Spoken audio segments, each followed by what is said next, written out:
Back with Sweden Rock TV, and right beside me an icon in metal. This is Bobby Blitz from Overkill, and I'm pretty excited and happy about to meet him and to get him some minutes on the Gibson bass at the Sweden Rock Festival. Bobby, how was your trip to Sweden? Was everything okay? How did you arrive? Made it easy. Always easy to come from the U.S. to Western Europe, and always excited about Sweden Rock. This is our second time here. I think the first was in 2006. And so now we're excited to be back for our second jaunt with Sweden Rock. That sounds pretty good. Do you have some special relations maybe to Sweden, maybe from the earlier years or something like that? You know, this was not a place where we had done a lot of touring, all of Scandinavia on a whole. And I think that as metal, let's say, increased in popularity, I can't say Overkill specifically, but metal, we had always been playing regardless. We'd never taken a break. There was no reunions, et cetera, et cetera. But as metal became, again, a popular word, or not a dirty word, and we got our opportunity to come back here after, to the first Sweden Rock. We've actually been doing more shows. We did a festival last year in Gavle. I've done some headline shows, Stockholm, been to other Scandinavian cities, Copenhagen, et cetera, et cetera. So, but it's good to be back in Sweden. Great. Bobby, you work together with a lot of people in all the years you're doing music, and we are sharing some same friends like Doro Pesch and stuff.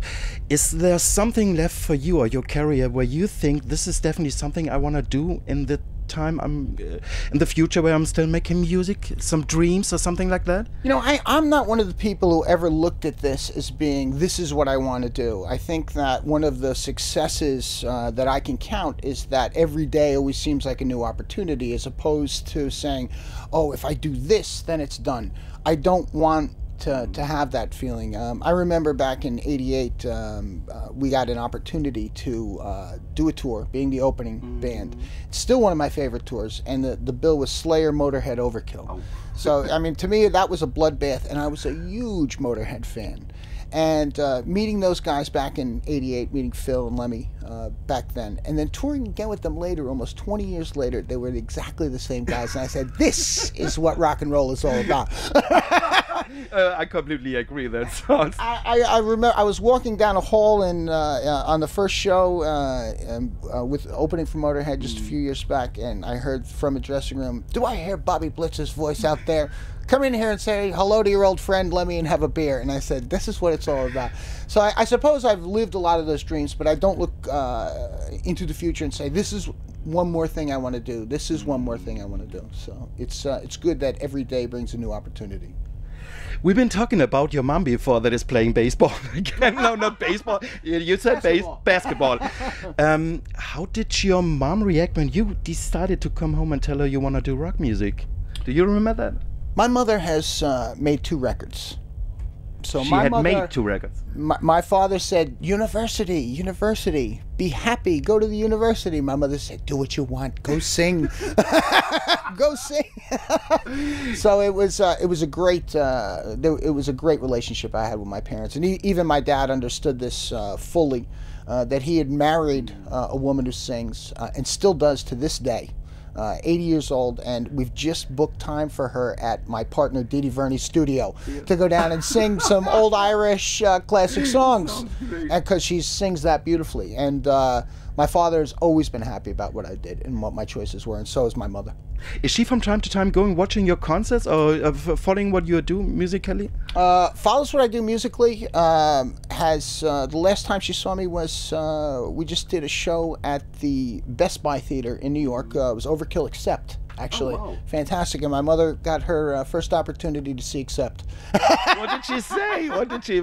Did she like it? Wow, Bobby, they're really nice boys. Really nice boys. She was backstage with my dad, and Didi Verney's family was there. And New York has always been a home for us. We're Jersey guys now, but with the band came out of New York.